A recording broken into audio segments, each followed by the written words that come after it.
जय गुरुदेव।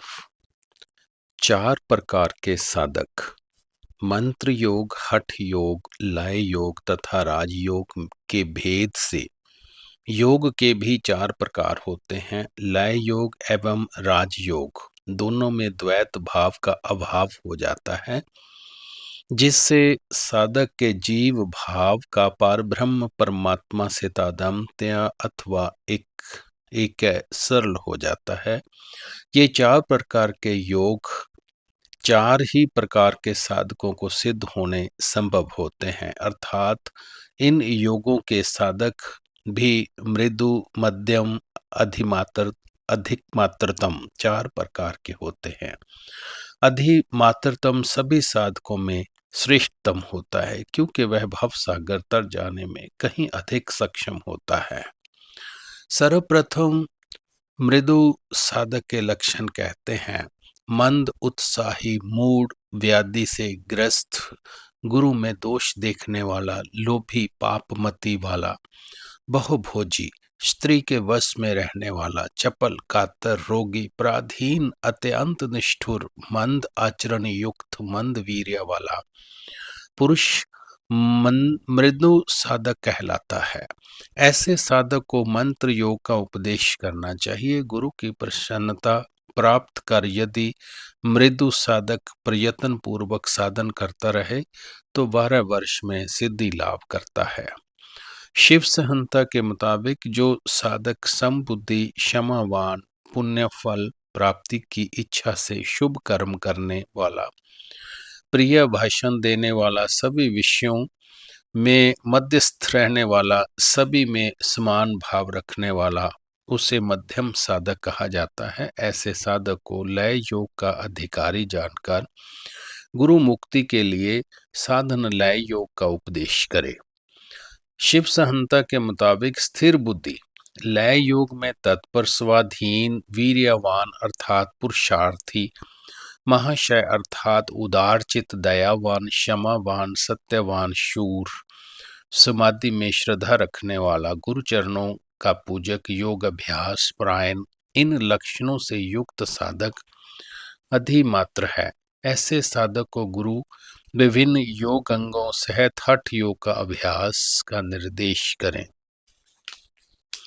आगे शिव संहिता के मुताबिक अब अधिक मात्रतम साधन के लक्षण कहते हैं। शास्त्र बल में संबंध, उत्साही, सूरता में संपन्न, शास्त्र का ज्ञाता, अभ्यासशील, मोहरहित, अकुलता से रहित, नव यौवनशील, मिताहारी, जितेंद्रियां, भय रहित, पवित्र आचरण वाला, सभी कार्यों में दक्ष, उदार, दानी, सब लोगों का आश्रय, अधिकारी, स्थिर चित्त, बुद्धिमान, संतुष्ट, क्षमाशील, सुशील, धर्माचारी, गंभीर, प्रिय बोलने वाला,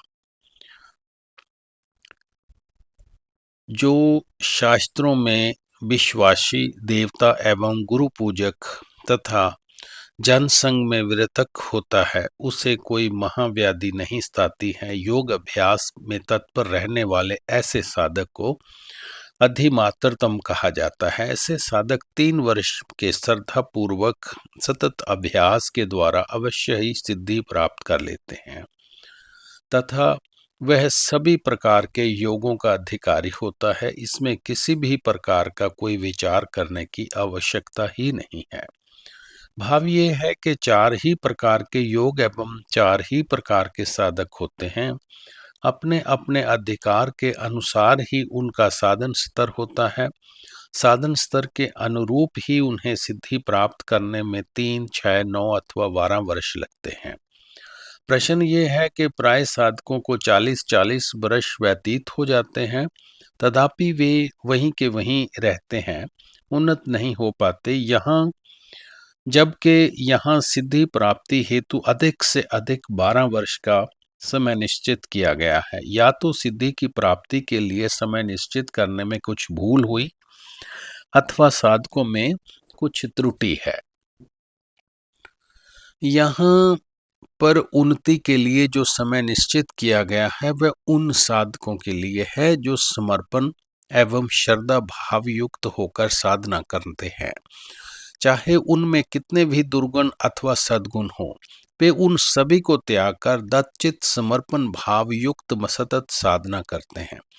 अधिकांश साधकों में समर्पण की भावना का अभाव होता है तथा वे साधना की निरंतरता को भी धारा प्रवाह नहीं बनाए रखते, अतः वे कई वर्षों तक ही नहीं अपितु कई जन्मों तक भी भटकते ही रहते हैं।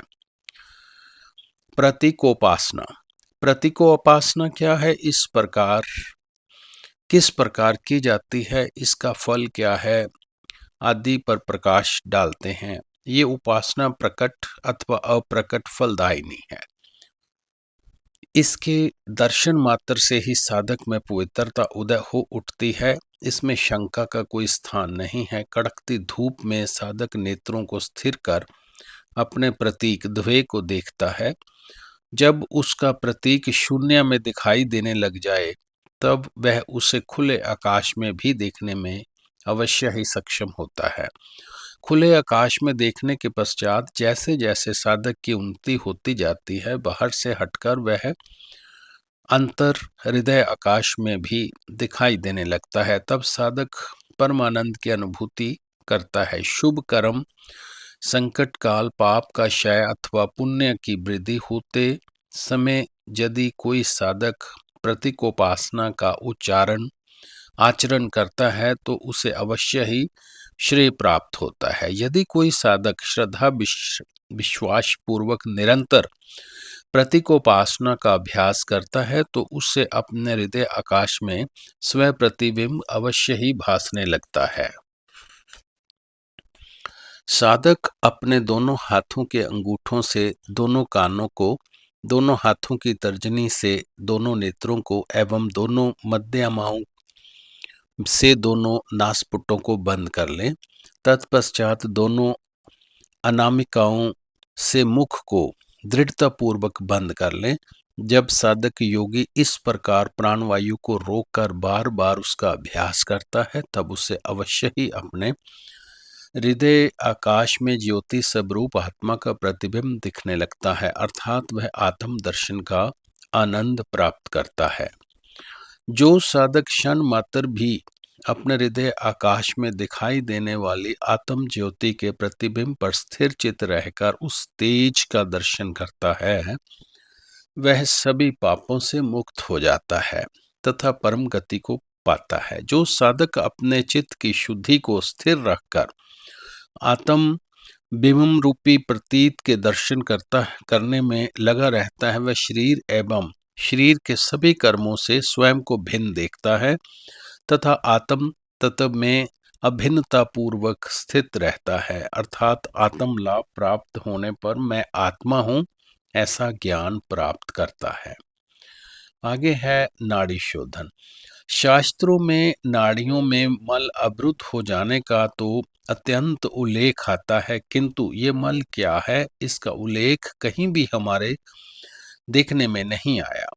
अतः हमारी बुद्धि के अनुसार वात पित्त कफ की विकृति नाड़ियों में भर जाती है, जिससे उनमें दृढ़ अवरोध हो जाता है। प्राण शक्ति को अवरोध मुक्त गति प्रदान करने के लिए नाड़ी शुद्धि आवश्यक है, अन्यथा वह नाड़ियों से होकर सुषुम्ना की ओर उन्मुख होने में व्यवधान अनुभव करती है। इसके लिए प्राणायाम की निम्नलिखित विधि से नाड़ी शोधन का उल्लेख है।